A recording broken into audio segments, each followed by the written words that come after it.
ஒரு அரசியல் கருத்துரை தமிழகத்துல எல்லா மீடியாலையும் உருவானது, மக்கள் மனதில் உருவானது.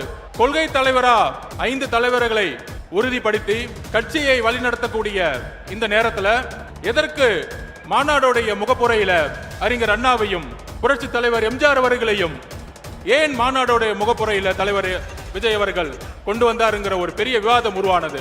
அந்த விவாதத்தின் பதிலை நாங்கள் கூறுகிறோம்.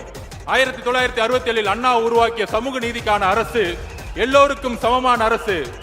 திராவிடம் என்றால் எல்லோருக்கும் சமமான, எல்லா சாதியும் எல்லா மதமும் தமிழ்நாட்டில் சமத்துவத்தை நோக்கிய ஒரு அரசியலையும், சிறுபான்மைகளுக்கான ஒரு அரசியலையும், எல்லா மதங்களுக்கும் எல்லா சாதிகளுக்கும் ஒரு அரசியலை உருவாக்கினார். அதுதான் திராவிடம். அந்த திராவிடத்தை வழிவந்து கலைஞர் கருணாநிதி அவர்களும் புரட்சி தலைவர் எம்ஜிஆர் அவர்களும் 1971 தேர்தலை எதிர்கொண்டார்கள். எம்ஜிஆர் அவர்கள் கலைஞர் கருணாநிதியுடன் தேர்தல் அரசியலை தன்னுடைய முழு தியாகத்தையும் உருவாக்கி மிகப்பெரிய வெற்றியை அடைந்தார்கள்.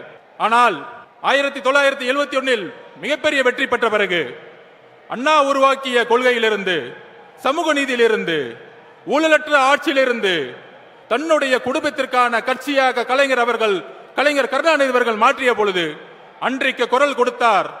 1972 புரட்சி தலைவர் எம்ஜிஆர் அவர்கள் கட்சியை உருவாக்கினார். ஒரு அரசியல் கருத்துரை தமிழகத்துல எல்லா மீடியாலையும் உருவானது, மக்கள் மனதில் உருவானது. கொள்கை தலைவரா 5 தலைவர்களை உறுதிப்படுத்தி கட்சியை வழிநடத்தக்கூடிய இந்த நேரத்துல எதற்கு மாநாடுடைய முகப்புரையில அறிஞர் அண்ணாவையும் புரட்சி தலைவர் எம்ஜிஆர் அவர்களையும் ஏன் மாநாடுடைய முகப்புரையில தலைவர் விஜய் அவர்கள் கொண்டு வந்தாருங்கிற ஒரு பெரிய விவாதம் உருவானது.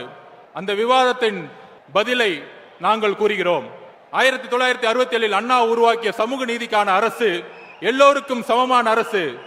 திராவிடம் என்றால் எல்லோருக்கும் சமமான, எல்லா சாதியும் எல்லா மதமும் தமிழ்நாட்டில் சமத்துவத்தை நோக்கிய ஒரு அரசியலையும், சிறுபான்மைகளுக்கான ஒரு அரசியலையும், எல்லா மதங்களுக்கும் எல்லா சாதிகளுக்கும் ஒரு அரசியலை உருவாக்கினார். அதுதான் திராவிடம்.